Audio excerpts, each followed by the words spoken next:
সমস্যা। প্রত্যেকের জীবনেই সমস্যা আসা যাওয়া করে, আর প্রত্যেক মানুষ সমস্যা আসার পর তার সমাধান খুঁজতে উঠে পড়ে লাগেন।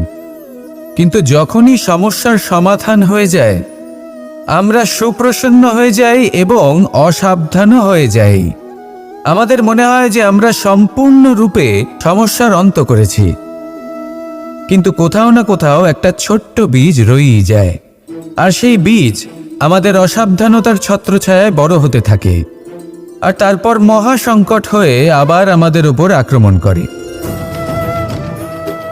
এই সংকট যে কোনো রূপে আসতে পারে, কোনো শত্রুর রূপেও আসতে পারে, বা কোনো মহামারীর রূপেও আসতে পারে।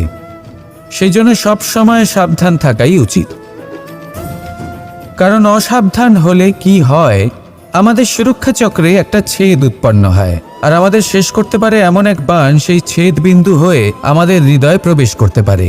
তাই যে কোনো সমস্যার সমাধান করুন, জয়ী হন, উৎসবও পালন করুন, কিন্তু সাবধানে থাকবেন। আসুন আর আমার সাথে ভালোবেসে বলুন, রাধা রাধা।